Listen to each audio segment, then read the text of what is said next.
I understand you used to chase wild horses. Yeah, With the yeah, brothers. I Tell, did. tell about that. Well, the reason why I chased those wild horses is because if I caught the horse, then I could ride the horse the rest of the day.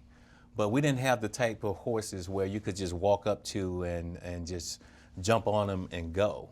So the process took maybe 45 minutes to an hour, but it was very rewarding because now we could ride the horses for the rest of the day. So that also helped me condition myself for what I was planning on doing in the future. But you didn't know. You I didn't weren't know. conditioning yourself for anything at the time other than having fun, right? No, I was just having fun, and I used to run dirt roads, and I didn't know the reason why I was running the way I did.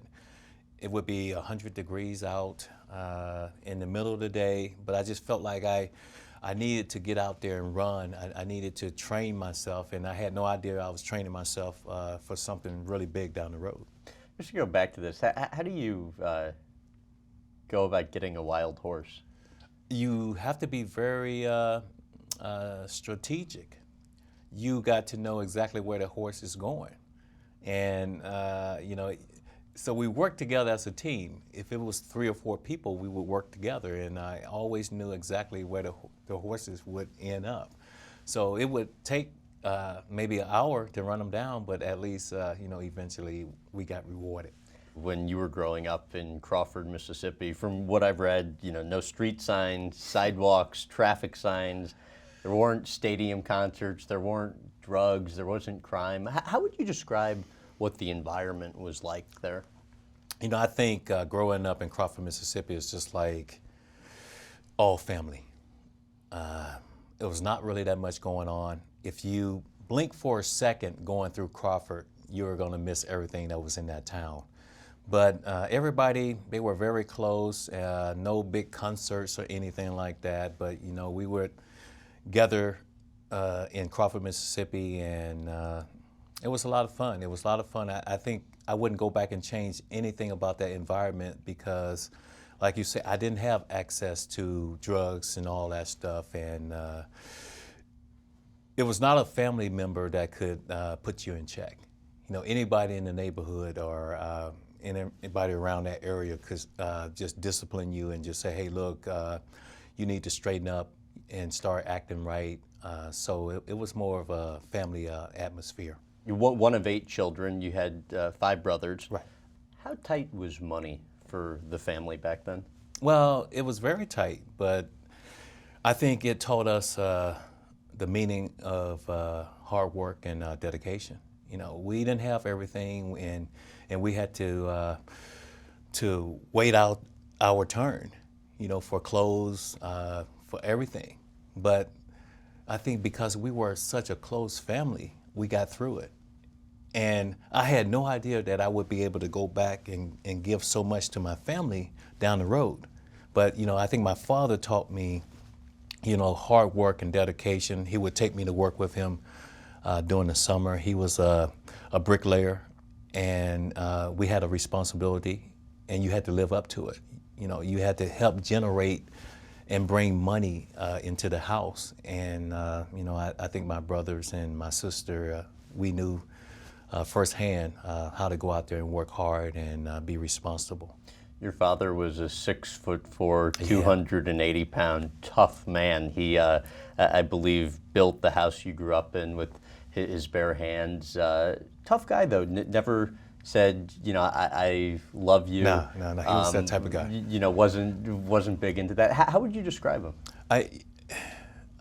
A guy that was going to discipline you, that was going to teach you that nothing is going to come easy. You're going to have to work for it.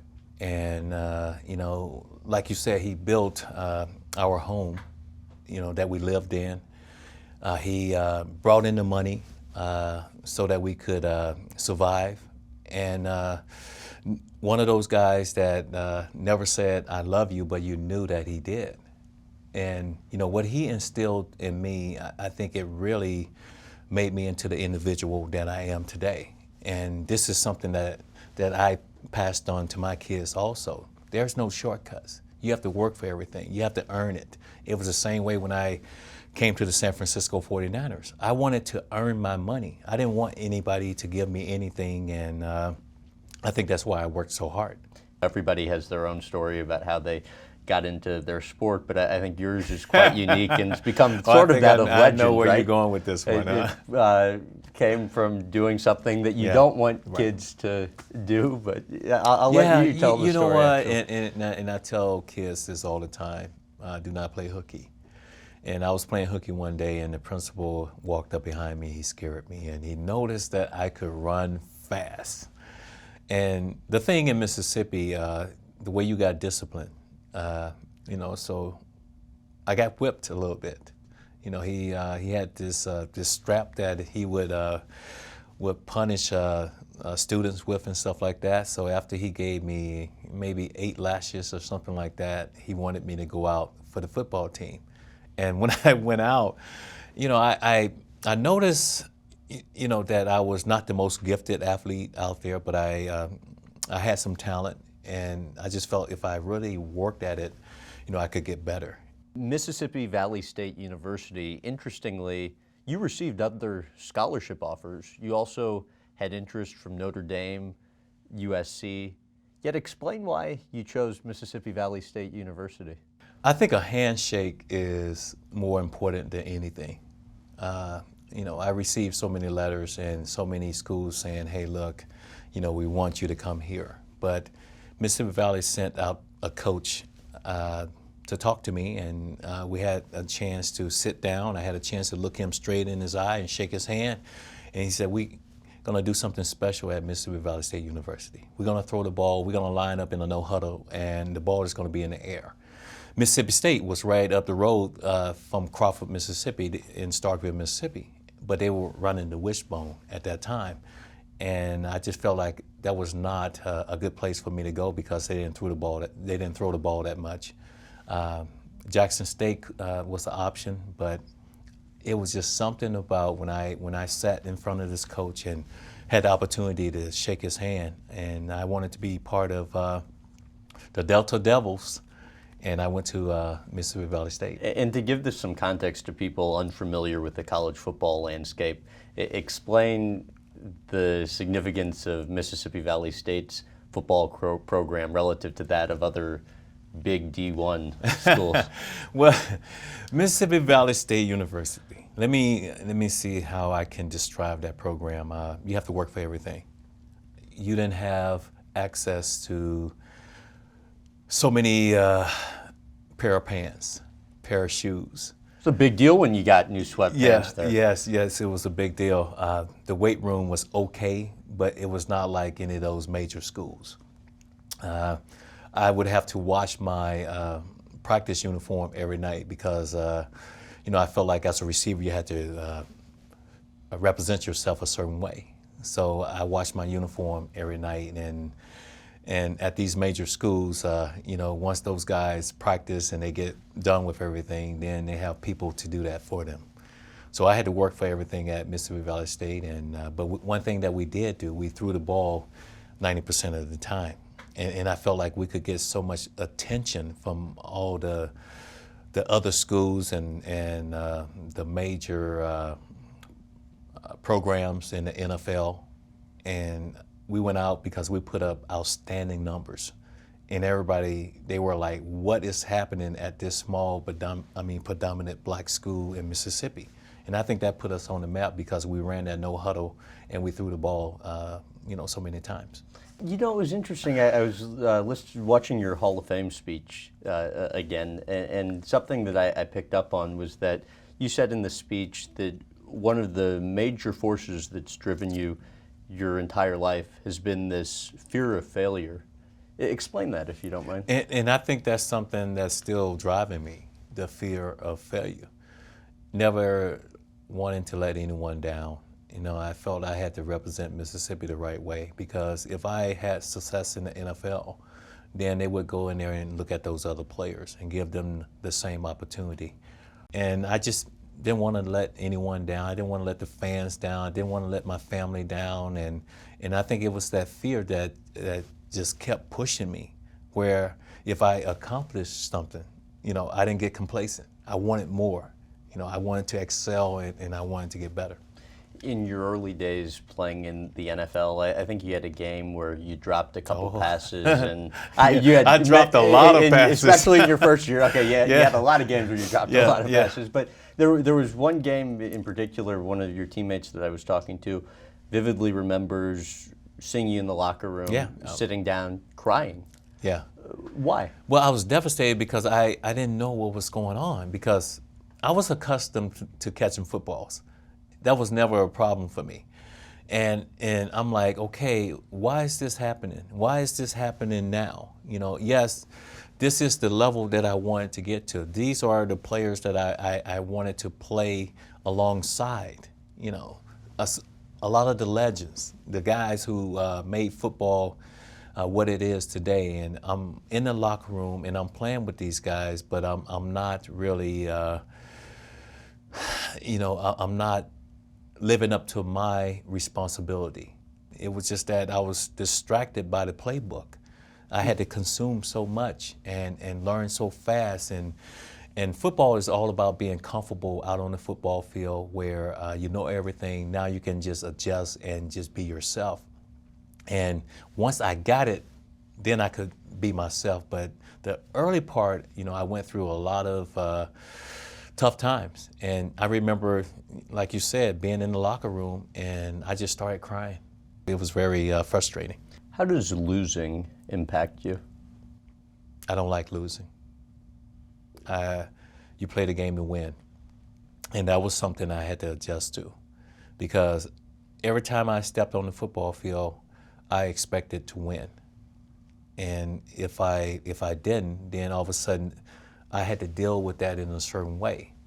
And you notice probably whenever I lost a football game, I had a hard time dealing with the media, because I just felt like I didn't take enough time to cool down and gather my thoughts, because when you lose a game after being competitive like that, your emotions and everything is like at a high like this.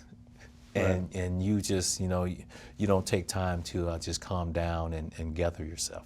There were a couple quotes I wanted to read. First being Michael Silver, who covers football and wrote your book with you. He said, quote, "To me, it felt right that he was the one who enjoyed unprecedented success on Sundays, because everything I'd witnessed from Monday through Saturday suggested he prepared hardest and cared most." Michael Silver. Steve Young, your former teammate and the Hall of Fame quarterback, said, quote, "When people talk about Jerry's work ethic and say, oh, it's really extreme, they do it a disservice. There's an iron will to it. It's over his dead body.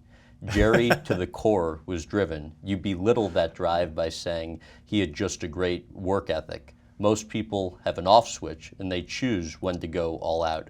Jerry didn't have an off switch." So that's Steve Young. And he also recalled a story about how after you guys won the '95 Super Bowl. And I was back out there running. Right. 3 weeks after the game, he's going to clean out his locker, and he sees you catching passes from the groundskeeper and running sprints. Why? Because it was time to get ready again. 7 months before the season. Yes, it was time to get ready, and I just felt like, I couldn't get complacent. I wanted more. I was still hungry. So I started training my body to get ready to make that run again. And did I enjoy winning the Super Bowl? Yes. But, I just felt like that clock was ticking, and I was ready to try to get back to the next one. How many days a year would you work out? After the season, I would take maybe 2 weeks off, then I go right back into it. Doing some long distance work and just giving my body time to recoup. But then as we got closer to minicamp, I would turn it up a notch, because now I get into my cutting and also my being explosive, with the football. So I had a process, and I think it just it helped me to sustain longevity for so many years, because the lifespan of a football player is about 4 years, and I exceeded that by 16. How many hours would you work out for daily? From 7 o'clock till about 1 o'clock. I'm doing my running early. Then I'm doing my route running on the field, catching the football. Then I'm off to the gym, maybe 10:30 or something like that, to lift, to work on my upper body, my lower body. So every day was, from 7 till 1. Then I was out. One of your teammates told me that if you saw somebody practicing or working out just as hard as you would then have to go back and work out or practice I would have to go back more. and assess everything and push myself a little bit harder. Why? And same day it could be. Yeah, because here's the thing with me, and I always thought that it was someone working harder than I was working. But it wasn't to like one up the person. That wasn't Right. how you No, viewed it. that was Okay. not it. It was just that, I feel like all over the league, anywhere in the league, you had players working harder. And that was my motivation to do extra and push myself harder. If I had to do 2-a-days or something like that, work out in the morning and then go back in the afternoon, I would do that because I just felt like I had to be the best conditioned athlete. There would be a mandatory day off during training camp for veterans. Is in training camp is 2-a-days grueling. Most players hate it. And I hated Is that. it true you would be irritated when you had to take a day off? I hated that. I hated having a day off because I felt like it cut into what I was trying to prepare to do, and trying to get to the level that I wanted to get to. So those 2-a-days, I look forward to it. I went to camp early.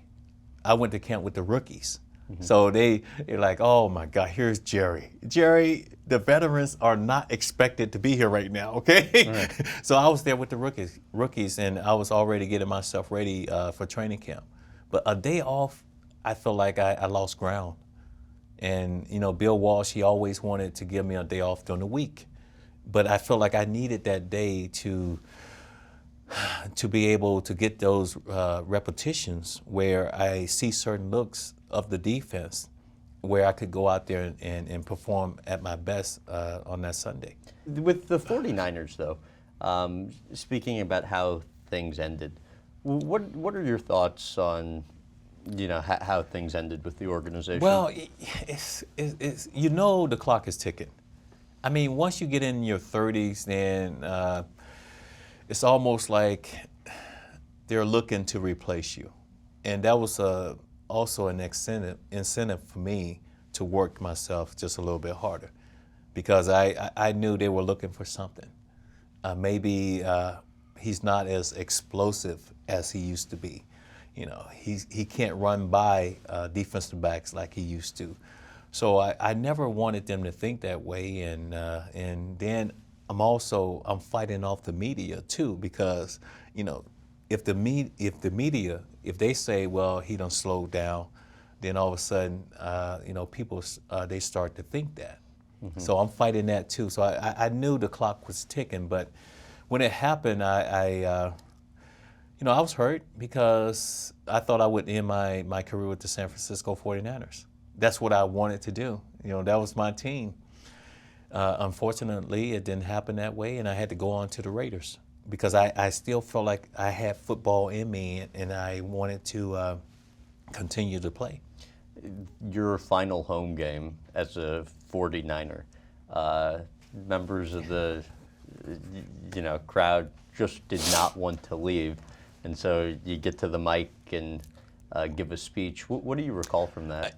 What I recall is that it happened all of a sudden because I didn't know that I was going to have to deliver a speech after that game. All of a sudden it just happened. And, I wanted to thank the crowd for supporting me for so many years, giving me that inspiration to go out there and play my best football. And, I didn't have the ultimate game. I think that game, Terrell Owens, he caught over 21 balls, and I think Steve Mariucci, he was the head coach at that time. But still, you know, I felt like it was time to pass that torch on, and that's when I gave Terrell the game ball. But that came up all of a sudden, but I felt like it was something that was important, and I needed to address the crowd because they inspired me to play my best football. To what extent did whatever resentment or negative feelings you had towards the organization at that time change as times passed since then? You know, no resentment or anything like that, but I think it just gave me, lit that fire under me to prove them wrong. And I think I went over to the Raiders and I had an exceptional year, and I went to the Pro Bowl and I put up outstanding numbers. But you know, stuff I have always used stuff that was negative and made it into a positive. So you know, things happen for a reason, and I guess it was time to move on. Kind of a peculiar story that came with the Raiders and Bucks, Super Bowl 37. You and Tim Brown obviously played for Oakland, and you know where I'm going. Yeah, with I know where this. you're going with this. Tim Brown came out and said head coach Bill Callahan essentially sabotaged the game to let the Buccaneers win, and you agreed. You backed him up. No, what I said is that I just found it was very unusual to change the game plan. You know, right before almost game time, the day of the game. I have gone through situations. I had played in Super Bowls with the Niners and stuff like that. What you work on all week long, you carry that into that ball game. So we just felt like, you know, it was weird that he made that change, because all week long we talked about pounding the ball, running the ball with the running backs that we had. Then all of a sudden that Saturday, we decided that we were going to throw the ball, and we lost our starting center, you know. And I think Barron Robbins, we lost him, so that really put us at a disadvantage. But you know, I just felt that it was weird for a coach to do that. Why do you think Tim felt so strongly about it? Well, Tim and Tim and I, we have had this discussion over and over again, and he was the voice with the Oakland Raiders. Nothing, everything went through Tim Brown. So you know, he felt like it was just unusual that he also made a move like that, and we talked about it. And as guys that have been around for a long, long time, that have played the game for so many years, we just felt like it was very unusual for him to make that change. Why do you think he would have done it? To be honest with you, I don't know. But you know, would this guy sabotage his coaching career for something like that? I didn't go that far. You know, I don't know. You know, I don't know what that individual is thinking, but I knew that the most important thing for me, once you get to that position, is to win that Super Bowl. The way you prepare all week long, you go with it, no matter what. And I just felt like it was very unusual for that to change on that Saturday. You said nothing in life can replace playing on Sunday. Nah. Explain that. Nothing can replace that. Being able to run on that field in front of a big crowd, you know, feeling that energy, knowing that you're getting ready to go out there and do battle with your team, and being able to go out there and win football games. You know, being on that big stage, the Super Bowl, knowing you are the only two teams playing, and one team is going to win and be the champs. So it's something I'll never forget, and you know, I have tried to do a lot of other things to try to replace that, but you can't, because I played it for a long time. I enjoyed it. I enjoyed running on the field, going over to my section where I had this crowd of people that they knew I was coming over there every home game just to get them going, and then just going out there and trying to play my best football on that given day. You could have paid me $5, and I would have went out there and played football, because I love doing it, and just entertaining so many people, and just trying to be the best that I can be. Interestingly, during the last couple of years of your career, when you were no longer the center of attention per se, and getting the ball thrown to you every time, you actually said you started to enjoy the game a little more. In what ways? Well, I think I had a chance to reflect on everything and just slow down. And I had this one coach, he would say, Jerry, you need to smell the roses. You need to sit back and look at your career and what you have accomplished and all the hard work, the dedication that you put in. And I had blinders on when I was at my peak, at the beginning of my career, in the middle part of my career. But then towards the end, all of a sudden, now I was not the key component. I could step back and reflect and be more of a mentor and try to pass that knowledge on to different players and say, hey, you know what? You gave it 100%. You look back on your career, you don't have any question marks or anything like that. When I look at my career, I can say I always gave 100%. I never cheated the fans. I never cheated my teammates, and I was able to just go out there and play my best football. I think it was after you and your wife had your third child, what should have seemingly been a very happy day, all of a sudden immediately turned quite dire. What happened? We thought it was gonna be a normal delivery, and all of a sudden things just went crazy, and my wife, and which is my ex now, she almost died, from it. She lost a lot of blood, and all of a sudden chaos started, happening in the delivery room, and I just knew it was a lot of commotion, people moving around real fast, and I knew something had gone wrong. And you think about when you having a child, a lot of people don't realize that the consequences and the risk that you take, and all of a sudden, we were in the midst of everything. So the baby was healthy. My wife, my ex-wife, she almost died, but she's doing well now. But looking back on that time, it was real scary. And I remember, just staying in the Stanford hospital because everybody got to know me there. I think she was in a coma for about 3 months. And during that time, I was at the hospital, with her. So I had a room upstairs.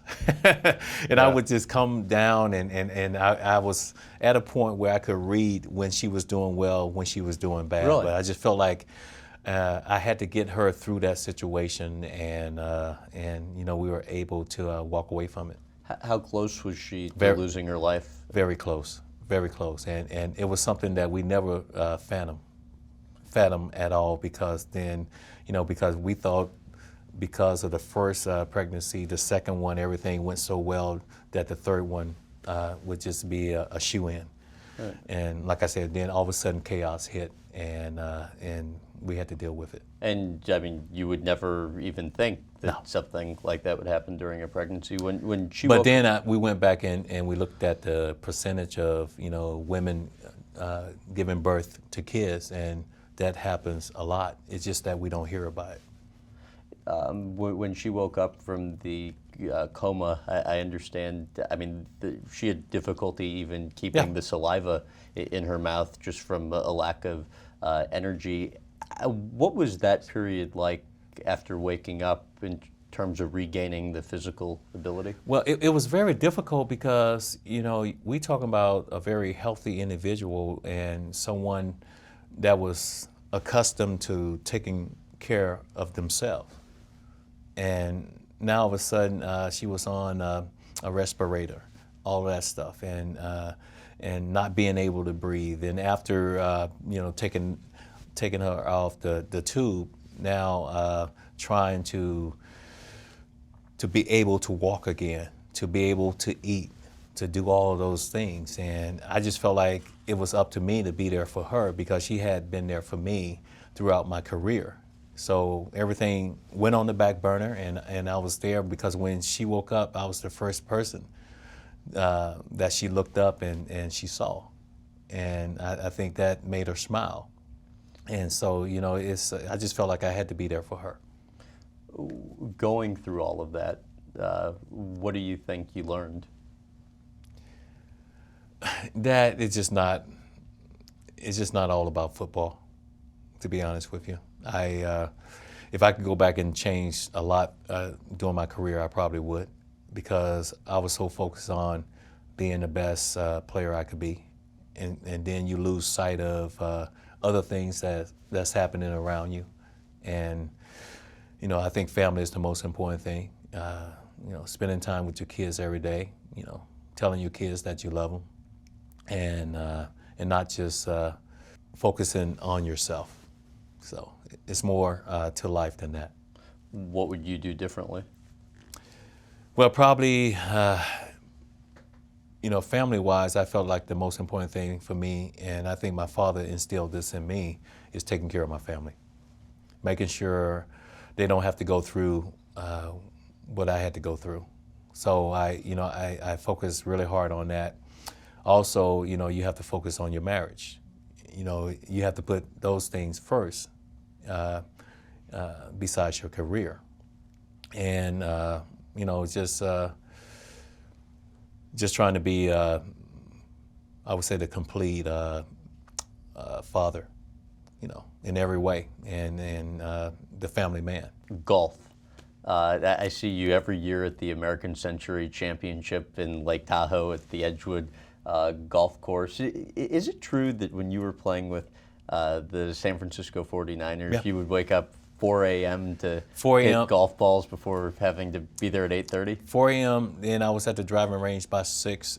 Meetings start with the team around 8. So Okay. from 6 till about 7:30, then I would just jet out of there and make my meeting and practice all day long. Then after, come back and hit golf balls and work Really? on my game. I became obsessed with the game. I love the game. It's an individual sport, one of the games that you can't conquer. There's this little white ball. You can't hit it exactly where you want it to go. And you just never know what you're going to get on that, you know, that given day. It's so many faces to the game, and you know, the texture of the golf course, you know, strategic-wise, how you going to make decisions out there. So it was very exciting to me. I know your ex-wife has said before that you want that green jacket, but No, that's never going to happen. But realistically, I mean, what level of interest do you have in, you know, pursuing No, it? you know what? That's just like me waking up and say, you know what? I'm gonna go professionally and play golf. Mm-hmm. It doesn't work that way, and a lot of golfers out there, they have played this game all, you know, their entire life, and still just can't get to the PGA. So it's something I can dream about and I can have fun with, but I just know it's not going to happen. But I love the game. I like putting the work in, the time, the dedication, all that, and trying to better my game. So we're going to be going to the hill. Yeah, the a little later on. Yeah, we're going to go to the hill, and I'm going to take you up a part of the hill. And I'm hoping to make you throw up and really torture you a little bit. I don't think that'll be that difficult. You have any advice for me before we do this thing? No, you know, technique-wise, it's all about, you know, how you run, your technique, not wasting any energy. We can't have you having any wasted motion. How long do you give me before I bow out? I think because you're competitive, you know, you might try to endure this and conquer the hill. Yeah, right.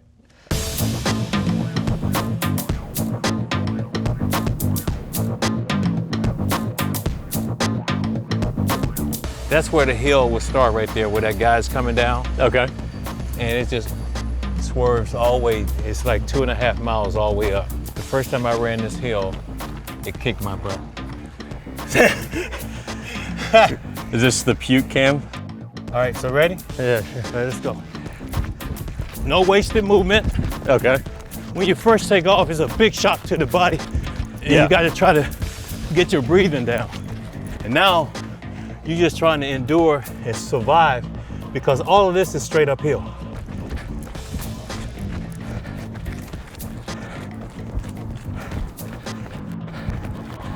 You can endure this and survive this and the pain, all that stuff. Doing the ball, doing the fourth quarter, you know, that's when you can function at your best. What are you thinking? We're just gonna run back down the hill. Oh, okay. Yeah. I mean, Yeah, we're just gonna run back down. I want to embarrass you. No. So it's not like we just jogging, we're moving as we come down.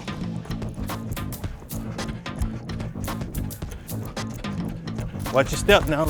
Slightly lean back.